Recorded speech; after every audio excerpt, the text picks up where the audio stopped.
తెలంగాణ రాజకీయాల్లో ఆయన mass leader. ఏది మాట్లాడినా సెన్సేషనే. స్వపక్షం విపక్షం అన్న తేడా లేదు. ఎవరిపై అయినా నర్మగర్భంగా కామెంట్స్ చేస్తూ రాజకీయాల్లో తనకంటూ ఒక ప్రత్యేకతను సంపాదించుకున్నారు. కానీ ఆ నేత ఇటీవల మౌనవ్రతం పాటిస్తున్నారు. మరి ఎన్నాళ్ళిలా సైలెన్స్ కొనసాగిస్తారని ఎవరైనా అడిగితే అందుకు ఒక గడువు ఉందని అంటున్నారు. ఇంతకీ ఎవరా నేత? ఆయన మౌనానికి కారణాలేంటి? ఇది వ్యూహాత్మకమా లేక మరేదైనా ఉందా? What's this inside story?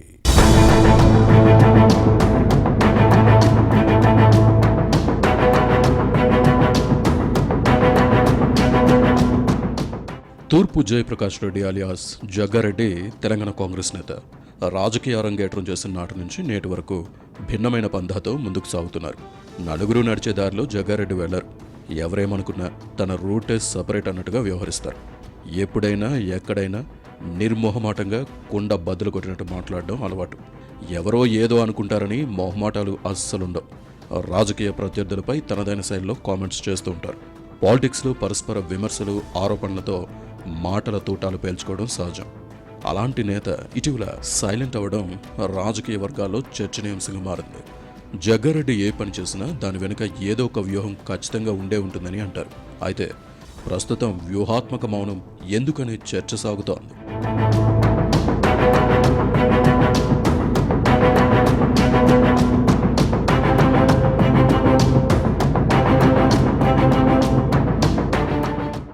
Sangareddy municipal councillor నుంచి ఎమ్మెల్యే వరకు ఎదిగారు. బీఆర్ఎస్ కాంగ్రెస్ శాసనసభ్యుడిగా పనిచేయడంతో పాటు టీపీసీసీ వర్కింగ్ ప్రెసిడెంట్గా బాధ్యతలు నిర్వహించారు. గత ఎన్నికల్లో సంగారెడ్డి నుంచి ఓటమి తర్వాత భార్య నిర్మలకు చైర్మన్ పదవి ఇప్పించుకున్నారు. అయితే టీపీసీసీలో ఫైర్ బ్రాండ్గా పేరున్న ఈ నేత కొన్ని రోజులుగా ఎలాంటి పొలిటికల్ కామెంట్స్ చేయటం లేదు. గతంలో ప్రత్యర్థి రాజకీయ పార్టీలు బీఆర్ఎస్, బీజేపీపై మాటల తూటాలతో దాడి చేసిన జగ్గారెడ్డి ఒక్కసారిగా సైలెంట్ అయ్యారు. హైదరాబాద్కు వెళ్లినా గాంధీ భవన్లో అడుగుపెట్టడం లేదని అంటారు. ఎక్కువగా సంగారెడ్డి నియోజకవర్గానికి సమయం కేటాయిస్తున్నప్పటికీ కామ్గా తన పని తాను చేసుకుపోతున్నారు. అభివృద్ధి కార్యక్రమాల శంకుస్థాపనలు, ప్రారంభోత్సవాలకు హాజరవుతున్నా విమర్శల జోలికి వెళ్లడం లేదు. దీంతో ఏంటబ్బా జగ్గారెడ్డిలో ఎంత మార్పు అని చర్చించుకుంటున్నారు.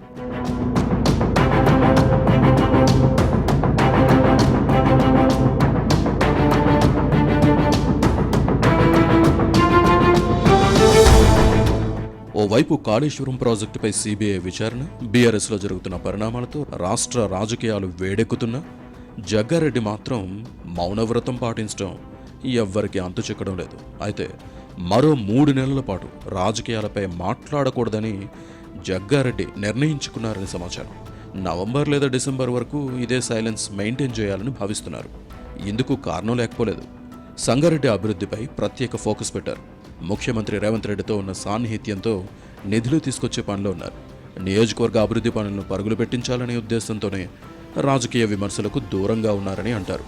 అభివృద్ధి పనులు పట్టాలెక్కగానే పొలిటికల్ పంచులతో మాస్ ఈజ్ బ్యాక్ అన్నట్లు నిరూపించుకోవాలని చూస్తున్నారు. జగ్గారెడ్డి విషయంలో భవిష్యత్తు పరిణామాలను పరిశీలించాలి.